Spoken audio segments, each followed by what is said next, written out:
Bienvenidos una vez más a Un Día con Ángel, aquí en Excelsior TV.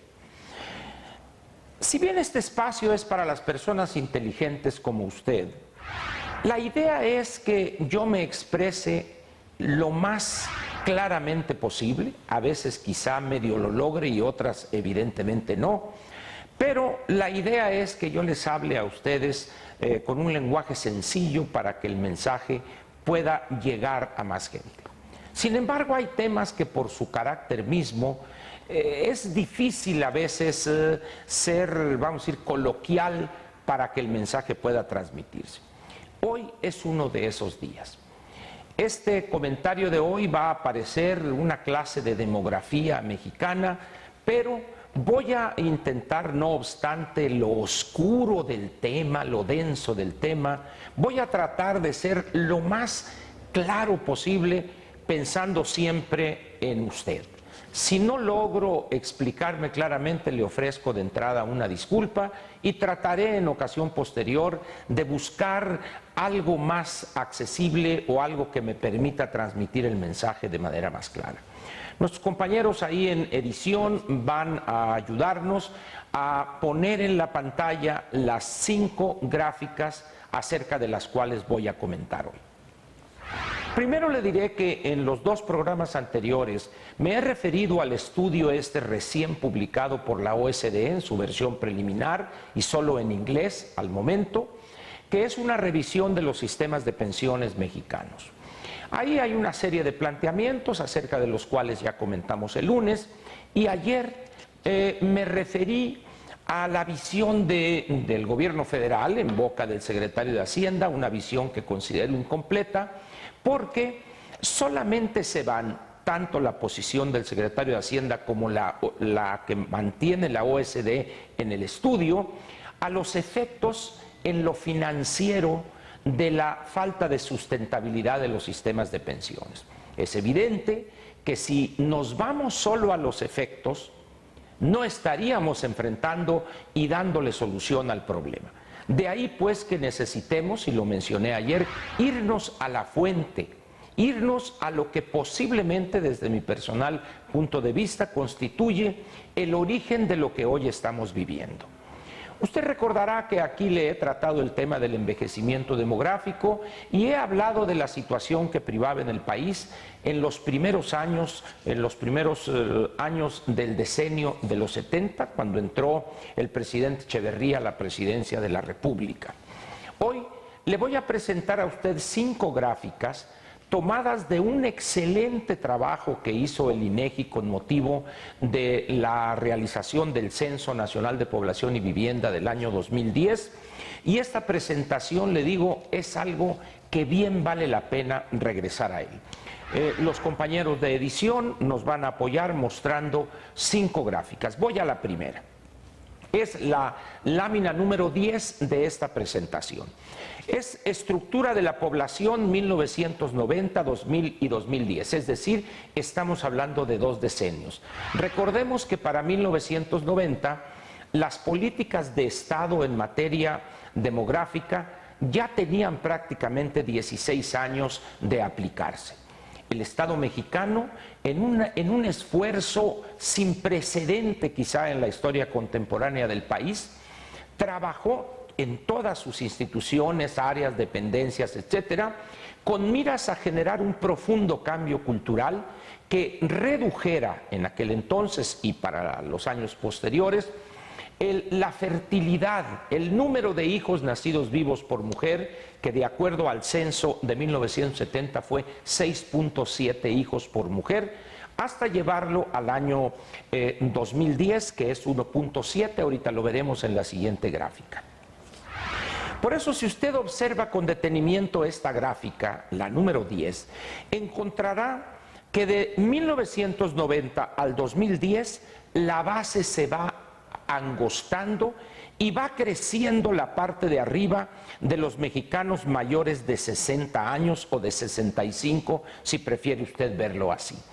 Esto nomás es una visión muy general. Por eso le digo, vea con cuidado el año 1990, que ya muestra un angostamiento ahí en la base, en el primer rectángulo, que si usted recuerda las gráficas que se presentaron ayer martes, usted verá ese proceso del año 1950 al año 2010, cómo poco a poco la base se va angostando, lo que significa en buen cristiano que la mujer mexicana fue transformando su visión en cuanto al número de miembros de la familia, número de hijos específicamente, de los casi 7 al 1.7. Pasemos ahora a la siguiente gráfica, que es la número 11, donde ya la estructura de la población viene con mayor detalle. Usted puede ver las tres pirámides que tienen la misma, son exactamente las mismas que en la gráfica anterior, no más que aquí sí están separados los segmentos o los rangos de población de 0 a 15 años, de 15 a 64 y de 65 hasta los que usted guste. Y verá que en 1990 el 38.6% de los mexicanos tenían menos de 15 años. 10 años después, en el año 2000, bajó al 34.1% y en el año 2000 ya era el 29.3%. Es decir, en un periodo de 20 años, prácticamente la población de menores de 15 años bajó 10% en el total de la población. Y si nos vamos ahora a los viejos como yo, en 1990 representábamos el 4.2%, luego el 5% y en el 2010 el 6.3%. Si yo cuantifico este 6.3%, prácticamente estamos hablando de 7.400.000 mexicanos mayores de 65 años. ¿Cuántos seremos o serán los mayores de 65 años en el año 2020? Posiblemente el 8,5%, 9%, que significará ya una cantidad probablemente cercana a los 14,5, 15 millones de mexicanos, y también los menores de 15 años ya no será el 29%, sino posiblemente el 24%, es decir, vamos a contar con menos nacimientos, menos hijos nacidos vivos por mujer y más viejos, y todo el peso va a caer en los que trabajan, que son la población de 15 a 64 años. Y otro elemento que debe ver ustedes, hay una parte que dice mediana, 19 años, 22, 26. La mediana es un indicador estadístico que divide una población en dos. Se toma un punto, en este caso en el 2010, 26 años, quiere decir que la mitad de los mexicanos tenemos 26 años o menos de 26, y la otra mitad más de 26 años.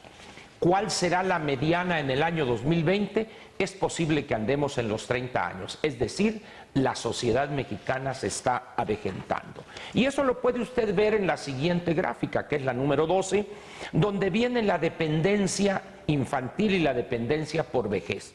Usted ve que el rectángulo oscuro en 1990 representaba el 67% de la dependencia, pero ya 20 años después era el 45%. ¿Qué significa eso? La caída brutal de los menores de 15 años en estos 20 años, del 1990 a 2010, situación que ya la vimos en las gráficas 1 y 2 que le mostré. Pero vayamos ahora a la siguiente gráfica. Promedio de hijos nacidos vivos, dice en la parte izquierda, y ve usted cómo de 1990 a 2010 hay una baja de 0.7 hijos por mujer. Pasa de 2.4, 2.0 a 1.7. ¿Cuál será el número de hijos nacidos vivos que reportará el censo del 2020?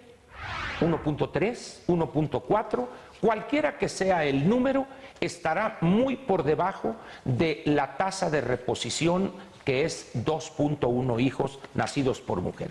Y ahora veamos la siguiente gráfica. Usted verá ahí cómo tenemos el promedio de hijos nacidos vivos de las mujeres de 15 a 49 años según escolaridad. Usted revise arriba, dice total 1.7, que ya lo conoció en la gráfica anterior. Pero cuando usted revisa educación media y superior, es decir, aquellas mujeres que alcanzaron el bachillerato o el nivel universitario o mayor, tienen 1.1 hijos en promedio. Y cuando llega usted hacia abajo y ve sin escolaridad, tiene 3.5. Es decir, aquí hay una aparente incongruencia. ¿Cómo es posible que una mujer que tiene más años de educación, llega a un posgrado, a una profesión, y que económicamente podría mantener a un número mayor de hijos, tiene menos hijos?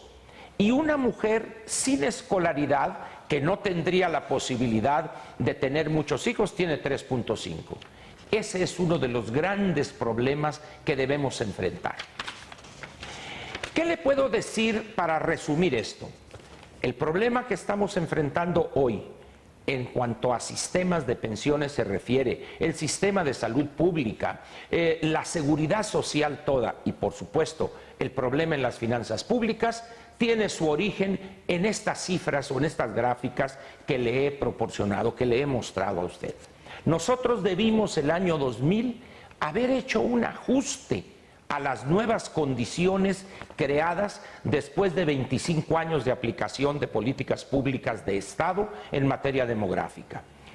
Fuimos exageradamente exitosos, qué bueno, no más que no supimos ajustar en el año 2000 una especie de fine tuning, una afinación a esas políticas públicas para evitar la situación que tenemos ahorita. Por eso le dije a usted anteayer y ayer, si no vemos el problema de los sistemas de pensiones en su integralidad, si no tomamos los aspectos demográficos, por más que hagamos y le invirtamos, en 15 o 20 años el problema del país en lo que se refiere a pensiones, al sistema de salud pública que va a estar en ruinas porque habrá en 2030, 2035, quizá unos 25 millones de mexicanos mayores de 60 años, no vamos a tener recursos. De tal manera pues que, así como el secretario de Hacienda se concentró nada más en los daños financieros y también el estudio de la OSD, yo le planteo a usted esto como una opción. No digo que sea la verdad absoluta, que sea un axioma, pero sí deberíamos, para poder enfrentar el problema en su integralidad, debemos ver la parte demográfica. Para mí, ahí está el origen de muchos de los problemas que señala el estudio de la OSD y la visión limitada del secretario de Hacienda, que, repito, dejó de lado lo que considero más importante, que es la tendencia demográfica que se vio venir desde quizá el año 90, 95 del siglo pasado. Pero repito, para terminar, que no supimos corregir en este momento, ajustar. No estoy diciendo darle vuelta a aquellas políticas, no, sino simplemente hacer el ajuste correspondiente.